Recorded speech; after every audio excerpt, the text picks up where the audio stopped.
여러분 추석 명절 잘 보내셨습니까?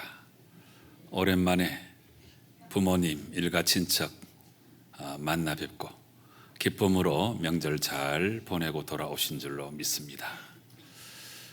여러분들이 추석 명절을 보내시는 동안에 우리 교회 42명의 성지 순례팀도 이스라엘과 터키를 돌아보는 성지 순례를 은혜 가운데 잘 감당하고 돌아왔습니다.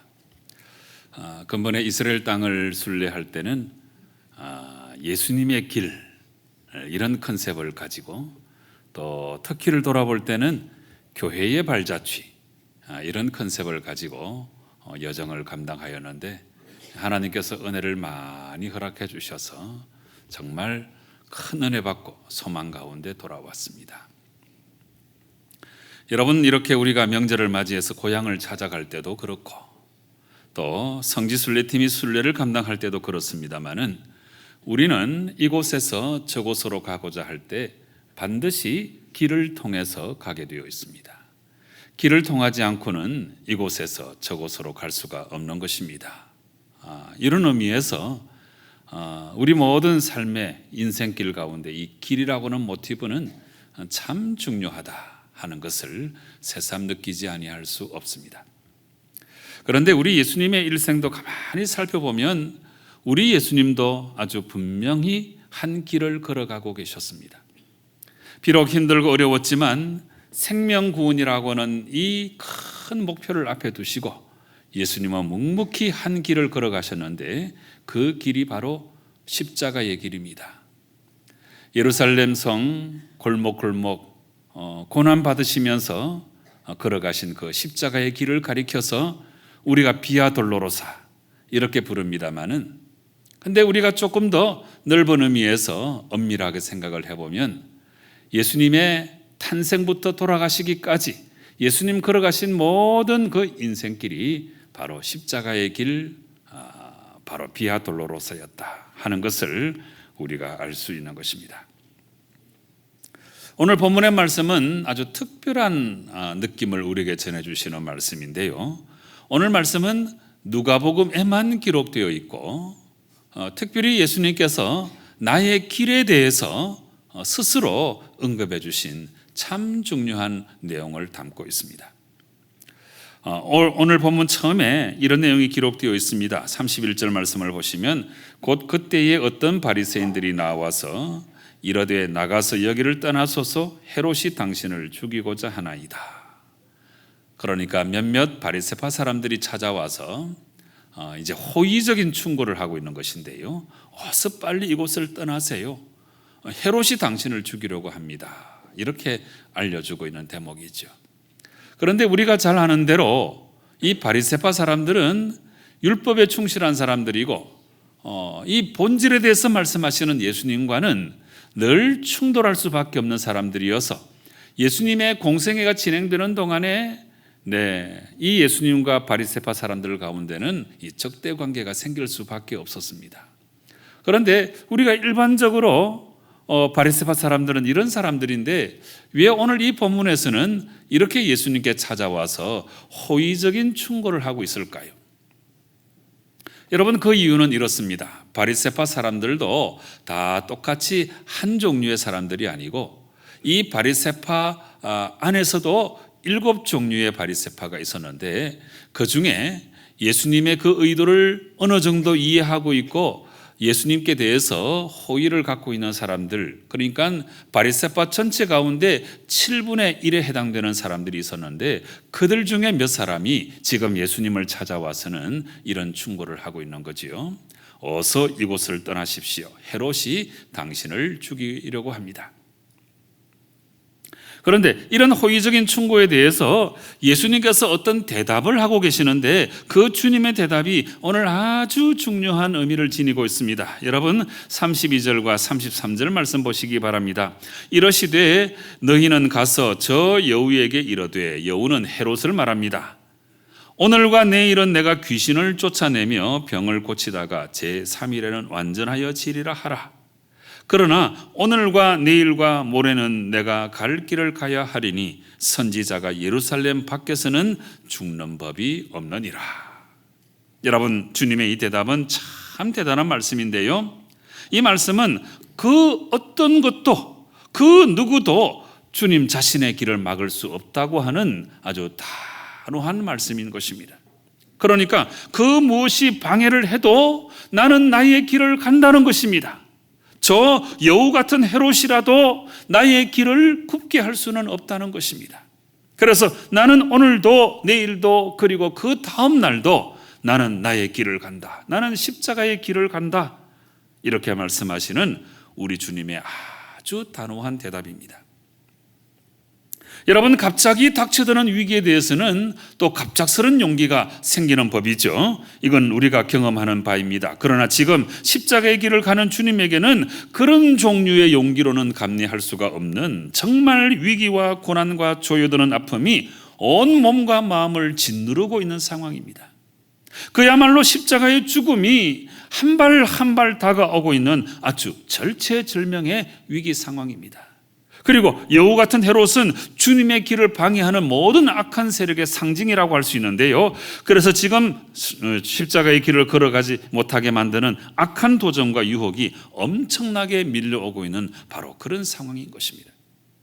그러나 이렇게 힘들고 어려운 상황 가운데서도 우리 주님께서는 단호하게 이 말씀을 하신 것입니다. 나는 나의 길을 걸어간다. 오늘도 내일도 모레도 나는 십자가의 길을 걸어갈 것이다.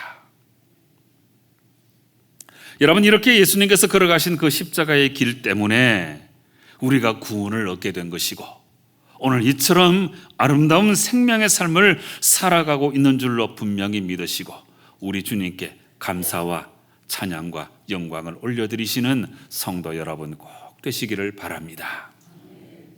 이렇게 예수님께서 걸어가신 그 십자가의 길을 우리도 함께 걸어가기를 바라는 마음으로 이 시간은 우리 성지순례팀이 경험한 그 십자가 길의 그 은혜를 여러분과 함께 나누고자 합니다. 조금 전에 말씀드린 것처럼 이스라엘 땅을 순례할 때는 우리가 이런 컨셉을 가졌습니다. 예수님의 길. 예수님께서 어떤 길을 걸어가셨는가 우리가 살펴보면서 여정을 감당했는데 이제 제가 사진을 보여드리면서 우리가 받은 은혜를 여러분과 함께 나누고자 합니다. 가장 먼저 출발이죠. 출발. 인천공항에서 부푼 기대를 안고 이제 출발하려고 수속을 하고 있는 장면입니다. 특별히 근본에 우리 성지순례팀 42명인데 우리 최용성 장로님 단장님으로 이렇게 모시고 우리 여러 임력원들이 정말 큰 수고를 감당했습니다. 그래서 근본에 큰 수고를 감당한 우리 임원진들 출발에 앞서서 우리가 더욱더 잘 섬기자 하는 마음으로 이렇게 촬영을 했습니다. 이스라엘 땅에 가서 가장 먼저 순례한 곳은 감람산이었습니다. 감람산. 이 감람산은 예루살렘 성 이제 서쪽에 있는 동쪽에 있는 산인데 이 산에 예수님께서 즐겨 오르셨죠. 그래서 이제 꼭대기에서부터 내려오다 보니까 우리 성경의 순서와는 조금 다릅니다만은 맨 위에 있는 예수 성천교회 전경입니다. 바로 이곳에서 예수님께서 부활하신 다음에 성천하시는 바로 그 현장에 이렇게 기념교회가 세워져 있습니다. 그 다음에 주기도문 교회 우리가 함께 방문을 했는데요. 예수님께서 주기도문을 가르치신 그 현장에 이렇게 주기도문 기념교회가 세워져 있습니다. 이곳에 전 세계 나라의 말로 이 주기도문이 쭉 기록되어 있는데 나중에 이제 금요 집회 시간에 제가 보여드리겠습니다만은 우리 한글로 된 주기도문도 이곳에 2개나 걸려 있습니다. 그 다음에 겟세마네 동산교회입니다. 이 교회는 예수님께서 그야말로 십자가를 앞에 두고 간절한 마음으로 기도하신 바로 그 겟세마네 동산에 이 기념교회가 세워져 있는데 이때 예수님께서 기도하실 때에 땀이 떨어지는 핏방울 같이 되었다 그렇게 말씀하고 있죠. 이제 이 장면은 길 건너와서 제가 촬영한 것인데 이 제가 서 있는 이쪽이 이제 바로 기드론 골짜기가 이제 흐르고 있는 곳이고 저 겟세마네 동산에서 기도하시고 예수님께서 이 기드론 골짜기를 건너서 사자의 문, 이 스데반 문을 통해서 이제 예루살렘 성에 입성하시는 거죠. 이 겟세마네 동산에는 예수님께서 엎드려 기도하신 그 바위터라고 전해지는 곳인데 이곳에 바로 이 기념교회가 세워져 있습니다. 그 다음에 예루살렘 이 성의 북쪽으로 가면 시온산이 있는데 이 시온산에 또 우리가 돌아보는 중요한 유적들이 있습니다.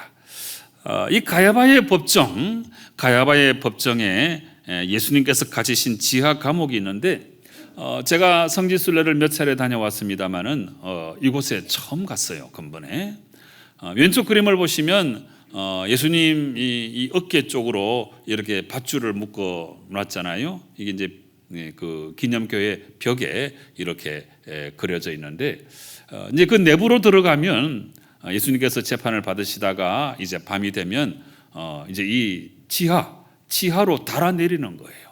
성경에 나오진 않는 이야기인데 이렇게 지하로 달아내려서 그 어두컴컴한 지하 감옥에서 예수님께서 지내셨는데 그 현장에 우리도 함께 내려가서 이렇게 많은 고초를 겪으셨구나 이렇게 생각하면서 눈물이 앞을 가렸고 우리가 통성으로 기도하면서 정말 예수님의 은혜에 감사하는 마음을 우리가 가진 바가 있습니다. 그 다음에 이 시온산에는 또 마가의 다락방이 있습니다. 마가의 다락방은 예수님 부활하시고 승천하신 다음에 성령을 선물로 허락해 주셨잖아요. 그래서 성령 강림 사건이 있었던 그 현장이 바로 이 마가의 다락방이죠. 저 그림의 이제 2층이 마가의 다락방이고 이제 내부입니다. 이곳에 교회의 태동을 알리는 성령 강림 사건이 있었던 현장이 되겠습니다. 그 다음에 이 예루살렘 성 안으로 들어와서 이제 빌라도의 법정에서 재판을 받으시고 브라이도리안 이 뜰에서부터 이제 예수님의 십자가의 길 비아 돌로로사가 진행이 되죠. 예루살렘 그 골목 이렇게 걸어가게 되는데 예수님께서 뭐 넘어지신 곳, 또 뭐 어떤 여인이 수건을 전해준 곳, 물을 전해준 곳 이렇게 14처가 있는데 그곳을 우리가 십자가를 메고 이렇게 다 교대로 다 맸어요. 십자가를 메고 이렇게 순례를 감당하였습니다. 그리고 이제 마지막 이 성묘교회가 예수님께서 골고다 십자가에 달려 돌아가신 그 현장인데 그 부근에 와서 십자가를 세워놓고 또 우리를 위해서 걸어가신 십자가의 길을 묵상하면서 감사하는 마음으로 그 은혜를 우리 가슴에 새기는 마음으로 또 함께 통성으로 기도하였습니다. 그 다음에 이제 이 예루살렘 성 안에는 통곡의 벽이 있습니다. 통곡의 벽.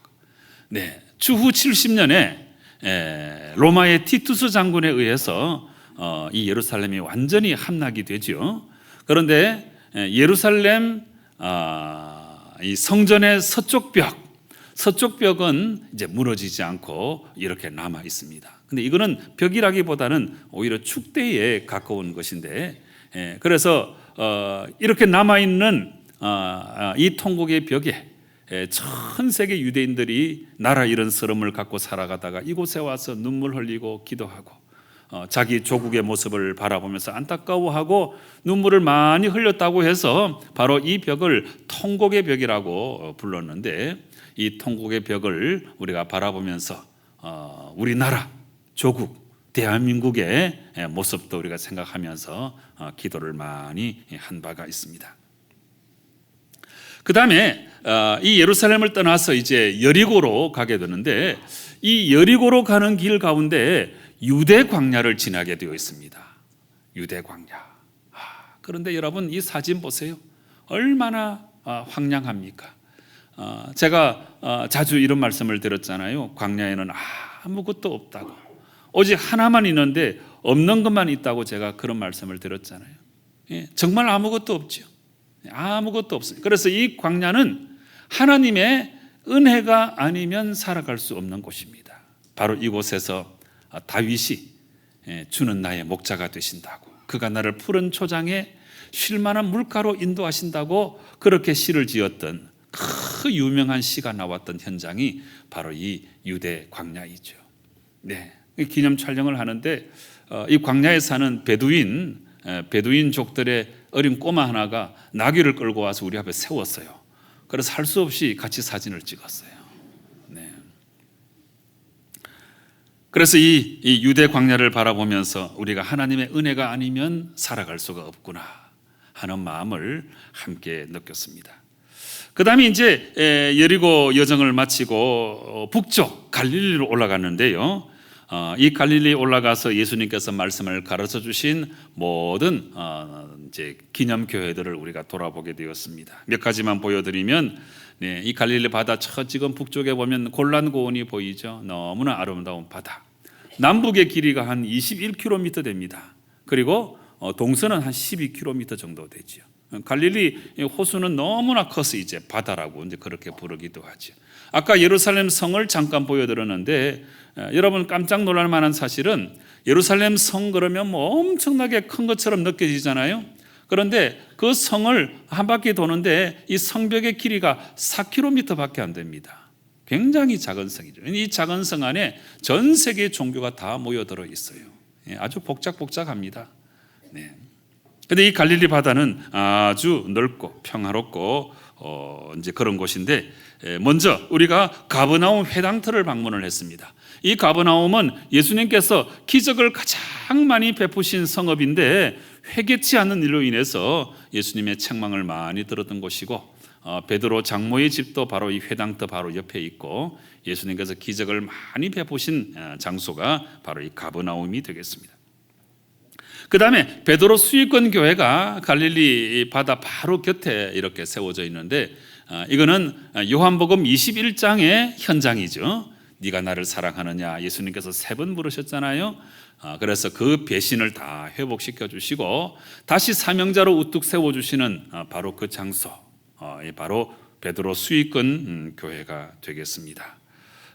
그 다음에 우리 갈릴리 바다 한가운데로 들어가서 주일날 갈릴리 바다 선상 예배를 드렸습니다. 우리 임원들이 나와서 특송도 하고, 이날 제가 요한복음 21장의 본문을 가지고 하나님 말씀을 증거했고, 사랑이야말로 우리 하나님 사랑, 정말 우리를 만드신 모든 것의 본질인데 하나님을 사랑하고 이웃을 사랑하는 마음으로 살아가자고 그렇게 역설을 하고 통성기도를 했는데, 이날 거의 통곡에 가까울 정도로 우리가 눈물 흘리며 사랑의 실천자가 되겠다고 다짐한 바가 있습니다.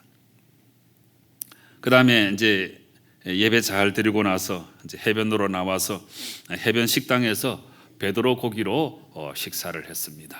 손바닥보다 더 큰 고기인데, 먹음직하지요? 맛없어요. 우리나라 고등어가 훨씬 맛있습니다. 그렇지만 또 이곳에 갔으니까 베드로 고기도 먹고 식사를 하였습니다.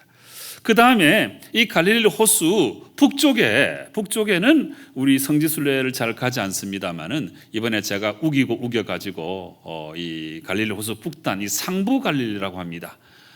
그래서 아주 높은 산이 세워져 있는 그 헐몬산 그 아래쪽에 가이사라 빌립보를 방문했습니다. 이 가이사라 빌립보는 온갖 신들이 다 있는 곳이고, 로마 황제 숭배의 그 엄청난 위용을 자랑하는 신전도 있었던 곳이고, 바로 이 가이사라 빌립보 도상에서 예수님께서 세상 사람들이 나를 누구라고 하느냐 이 대답하니까, 그러면 너희는 나를 누구라고 하느냐? 베드로가 그때 대답했죠. 주는 그리스도시요 살아계신 하나님의 아들입니다. 그 고백했던 유명한 장소, 이곳에 가서 오직 주님만이 우리의 주님이시다 하는 고백을 우리가 새롭게 감당하였습니다. 이 가이사라 빌립보 바로 옆에 단이라고 하는 또 그 도시가 있는데, 이 단에는 물이 펑펑 솟아나고 있어요. 헐몬산의 눈독은 물이 땅속으로 스며들었다가 이 단에서 풍풍 솟아나가지고 시내를 이루어 흘러내리는데, 다음 사진을 보세요. 여러분 이스라엘 땅에서 이런 물을 보기가 힘듭니다. 심지어 이번에 이제 공사를 하고 있어서 폭포는 못 갔는데 이 물이 흘러내려 가지고 폭포를 이룰 정도로 이 단에는 엄청난 물이 있습니다. 이스라엘 땅에서 이 물은 생명이죠, 생명. 그래서 이 물을 바라보면서 이 물 같은 하나님의 은혜가 우리 가운데도 임하기를 바라는 마음으로 우리가 이스라엘의 여정을 다 마쳤습니다. 여러분, 예수님께서 이 십자가의 길을 걸어가 주셔서 그 길로 말미암아 우리가 구원받았는데 이제 여러분은 어떤 길을 걸어가시겠습니까? 한번 깊이 생각해 보시고 오직 예수님을 따라서 여러분도 십자가의 길을 걸어가셔서 저 천국에 이르시는 성도 여러분 꼭 되시기를 간절히 바랍니다. 이렇게 이스라엘 땅의 성지순례를 마치고 그 다음 여정지 터키를 향했는데, 터키는 교회의 발자취를 우리가 컨셉으로 정하고 순례를 감당했습니다. 예루살렘 교회에서 핍박이 일어나서 저 북쪽, 지금의 터키 동부 지역에 수리아 안디옥이라고 하는 곳이 있는데 이곳에서 교회가 세워졌죠. 이방인에 의해서 최초의 교회가 세워지고 또 선교사를 최초로 파송하고 그 다음에 불멸의 칭호 그리스도인으로 불렸던 그 교회, 이제 이게 안디옥 교회인데 이번에 가지는 못했습니다만은 이 안디옥 교회가 중요하고 그 다음에 이 지금의 터키 땅 맨 서쪽에 에베소 교회가 있습니다. 이제 나중에 사진 보여드리겠습니다만은 이 에베소 교회는 바울이 수많은 교회를 세웠는데 가장 깊은 애정을 가졌던 것 같습니다. 그래서 전도 여행이 보통 3년 아니면 3년 이렇게 3차 진행이 됐는데 3차 전도 여행 중에 이 바울이 무려 3년 가까이 이 에베소 교회에서 목회를 했어요. 너무나 애정을 가졌던 교회 에베소 교회가 있고, 그 다음에 드로아에서 이 바울이 환상을 봅니다. 건너와서 우리를 도우라 하는 마게도냐 사람의 환상을 보고 이 보스포러스 해협을 건너가 가지고 그리스 땅에 최초로 세운 교회가 바로 빌립보 교회죠. 제가 네 교회 방금 말씀드렸잖아요. 예루살렘 모교회, 안디옥 교회, 에베소 교회, 그리고 빌립보 교회, 이런 교회들이 중요한데 이 소아시아 지역에 이런 교회들을 돌아보는 여정을 이제 우리가 감당한 것입니다. 가장 먼저 이제 이스라엘 땅에서 여정을 다 마치고 이제 터키로 가는데 그날 새벽 1시에 일어났습니다. 그 전날도 여정이 굉장했습니다만은 또 묵묵히 새벽 1시에 다 일어나서 공항에 가가지고서는 이제 이스탄불로 갔고, 여기서 이제 이스탄불은 이제 서쪽에 있으니까 터키 이제 중부로 또 국내선을 갈아타고 카이세리라고 하는 도시로 또 날아갔습니다. 그러고 나서 잠 안 자고 또 계속 여정을 한 거예요. 이번에 아주 일정이 빡빡했습니다만은 그래도 우리 42명 다 건강한 모습으로 여정을 감당했는데, 이 중부 지역에 갑바도기아 지역이 있습니다. 이 석회암으로 되어 있어 가지고 바람에 깎이고 물에 깎이고 이러면서 풍화작용을 일으키고 해서 돌들이 아주 기암괴석을 이루고 있는 바로 이곳에 이제 우리가 갔는데, 이곳에 로마 시대나 또 이슬람권의 박해를 피해 가지고 숨어들었던 성도들이 이 산속에 굴을 파고, 왼쪽에 있는 교회가 저게 교회예요, 교회. 그래서 이제 그 안에 모자이크도 새기고 신앙생활을 하면서 박해를 피해서 열심히 신앙생활을 했던 곳인데, 특별히 여러분 이 갑바도기아 지역은 너무나 중요한 것이, 지금 우리 기독교는 삼위일체의 신관을 갖고 있잖아요. 근데 이 삼위일체 교리가 만들어진 현장이 바로 이 갑바도기아 교부들에 의해서 이 삼위일체 교리가 만들어졌습니다. 이곳에 가서 이제 은혜 참 많이 받았습니다. 참 누가 찍었는지 잘 찍었죠? 제가 찍었습니다. 그 다음에 이 갑바도기아 지역에 역시 또 박해를 피해서 이제는 땅속으로 굴을 파고 들어가서 생활했던 대린구유라고 하는 곳이 있는데, 여러분 이 땅속에 무려 7층 깊이로 굴을 파고 들어가서 이곳에서 생활을 한 거예요. 그래서 이곳에 사는 공간도 있고 신학교도 있고 교회도 있고 심지어 장례식장도 있고, 이 굴 속에 박해를 피해서 굴 속에 들어가서 살았던 모습이 바로 이 대린구유의 모습이죠. 오늘날 우리는 얼마나 편하게 신앙생활하고 있습니까? 근데 이 신앙이 우리에게 전해지기까지 이렇게 박해를 무릅쓰고 복음을 지키려고 했던 사람들의 노력이 있었다는 거죠. 이곳에 가서도 우리가 참 은혜를 많이 받았습니다.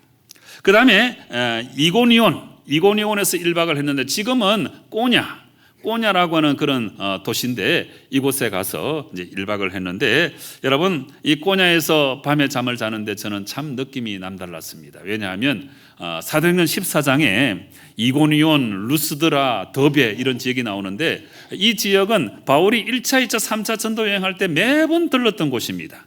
가장 먼저 교회를 세웠던 곳이고 그런데 이제 이 루스드라에서 복음을 전하다가 바울이 돌에 맞아 죽었잖아요. 성 밖으로 갖다 버렸어요.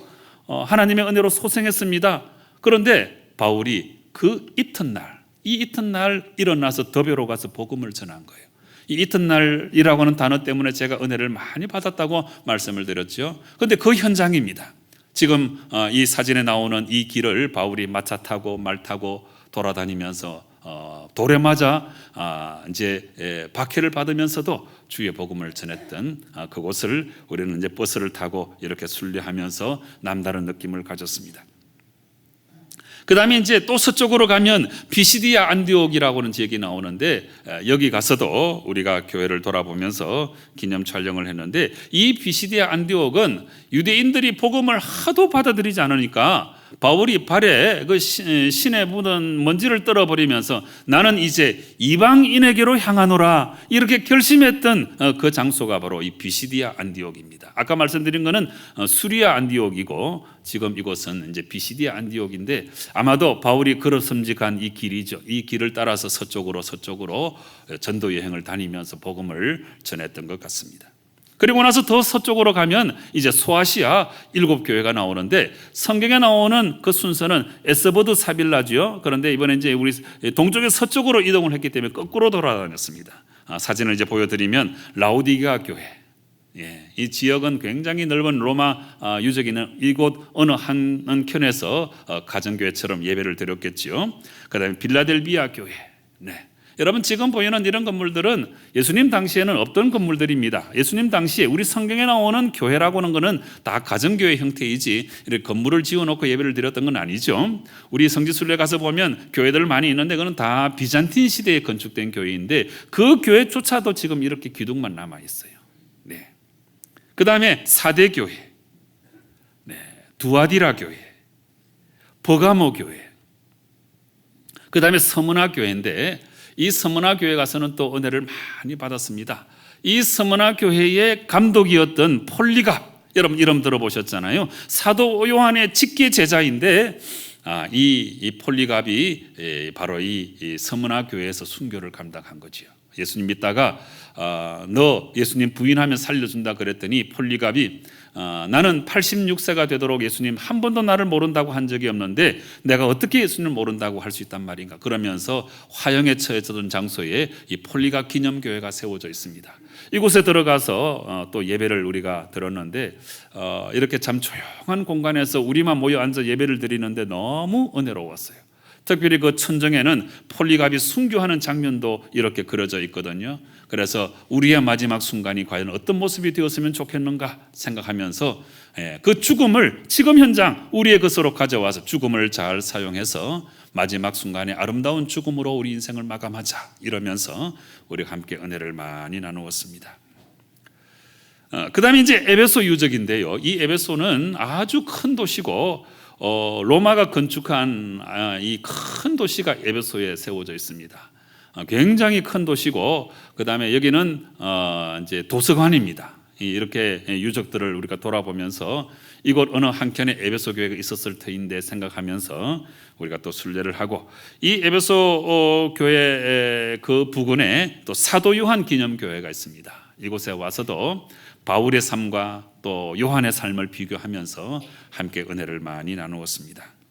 그리고 나서 이제 비행기를 타고 터키의 수도 이스탄불, 옛날에는 콘스탄티노플이라고 그렇게 불렸죠. 비잔틴 시대의 수도였습니다. 아주 찬란한 유적이 있는 이 이스탄불로 가서 이 보스포러스 해협입니다. 동쪽은 동양이고 서쪽은 서양입니다. 그래서 동서양이 함께 있는 나라가 바로 터키죠. 이곳에서 이제 배도 타고 또 은혜를 나누고 마지막에 성소피아 교회 관람하면서 우리가 성지순례를 은혜 가운데 잘 마쳤습니다. 근본에 제가 이 성지순례 가기 전에 친구 목사와 이야기를 나누는데 터키에 성지순례 간다고 그랬더니 돌무더기만 남아있는 터키에 뭐하러 성지순례를 가냐 이렇게 말을 했어요. 네, 그렇습니다. 여러분 방금 보여드린 것처럼 터키 땅에는 돌무더기만 남아 있습니다. 그런데 이 돌무더기를 바라보고 우리 성지순례팀이 큰 은혜를 받았고, 그리고 동시에 더불어서 새로운 사명도 마음 깊이 자각하게 되었습니다. 여러분, 그 새로운 사명이 무엇인가 하면 지금 우리의 신앙을 우리 다음 세대에게 잘 물려주어야 한다고 하는 너무나 큰 사명을 우리 마음속에 새기게 된 것입니다. 여러분, 이거는 너무나 중요한 사안이고, 이제 우리 한국교회는 바로 이 사명을 새롭게 발견하고 이 사명에 정말 생명을 걸 때가 되었다, 저는 그렇게 생각을 합니다. 지금 우리가 정신 차리지 아니하면 우리 다음 세대, 한 세대 두 세대가 지나가는 동안에 정말 우리 한국교회도 돌무더기만 남는 그런 교회가 되지 않을까 걱정하고 염려하고 고민하는 마음을 우리가 가져야 하는 것입니다. 그래서 저는 바로 이 일이 우리 한국교회를 새롭게 하고 다음 세대를 살리는 일이 되는 줄로 확신하고, 바로 이 개념을 가지고 향후 제가 몇 년 동안 목회를 감당해 나가려고 지금 다짐하고 있습니다.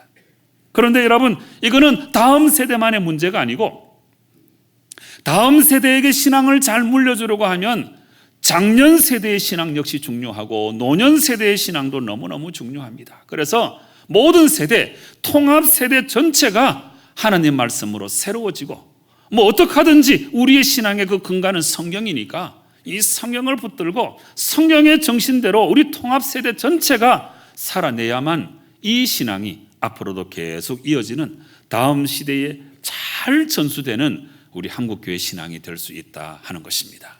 사랑하는 성도 여러분, 바로 이 사실을 여러분도 분명히 기억하시고 다음 세대에 깊은 관심을 가지시고 기도 많이 하시고, 앞으로 우리 구미교회가 이 일에 앞장설 때에 여러분 뜻과 정성을 모아서 아름다운 통합 세대의 아름다운 신앙을 위해서 헌신할 수 있기를 간절히 바랍니다. 여러분, 우리 모두가 각자의 인생을 살아가고 있는데 우리 인생의 최대의 목표가 뭐라고 생각하십니까? 여러분이 살아가는 인생의 목표가 무엇입니까? 그런데 여러분, 저는 조금도 주저함이 없이 말씀드릴 수 있습니다. 우리 모든 사람들, 우리가 살아가는 인생의 최대의 목표는 천국 가는 거예요. 이 세상 잘 먹고 잘 살아왔는데, 대과 없이 평안하게 잘 살아왔는데, 큰 권세도 누리고 인기도 누리고 부족함 없이 잘 살아와도 하나님 나라에 들어가지 못하면 그건 실패입니다. 그 인생은 실패예요. 여러분, 누가 뭐라고 말을 해도 고상하지 않다고 이야기를 해도 여러분, 우리 모든 인생의 최대의 목표는 하나님 나라에 들어가는 것입니다. 다른 모든 것은 다 2차적인 것, 3차적인 것, 4차적인 것입니다. 가장 기본적이고 근본적이고 1차적인 것은 하나님 나라에 들어가는 것입니다. 믿음으로 살지 않으면서 천국에만 들어가려고 하는 이 신앙이 바로 기복적인 신앙이죠. 그런데 이런 신앙 말고 하나님 나라가 있는 줄로 확신하고 자기 자신을 쳐서 하나님 나라에 합당한 사람으로 날마다 변화시켜 나가고, 어떤 때는 하나님 주시는 말씀으로 내 마음에 경종을 삼고, 어떤 때는 두려움도 느끼고, 그래서 예수님의 길을 잘 걸어 나가서 교회의 발자취를 함께 더불어 잘 따라 나가서 믿음 생활 잘 감당하다가 저 천국에 들어가는 것이 우리 인생의 목표가 되어야 돼요. 사랑하는 성도 여러분, 그러기 위해서 오늘 제가 두 가지를 말씀드렸습니다. 첫째는 예수님의 길을 따라가야 합니다. 예수님 외에는 구원이 없기 때문이죠. 두 번째는 교회의 발자취를 따라서 교회 중심으로 믿음 생활을 잘 감당해야 합니다. 그래서 우리 모든 세대, 통합 세대 전체가 하나님 말씀으로 새로워져서 교회를 중심으로 아름다운 믿음의 삶을 살아갈 때에 우리는 저 천국에 이르게 되는 것입니다. 이와 같은 사실들을 잘 기억하셔서 믿음 생활 잘 감당하고 우리의 신앙을 후대에 잘 물려주고 그래서 우리 가운데 한 사람도 빠짐없이 저 천국에 다 이르러서 영생 복락을 누리시는 성도 여러분 되시기를 주님 이름으로 축원합니다. 기도하시겠습니다. 아버지 하나님, 감사 찬송 영광을 하나님께 올려드립니다.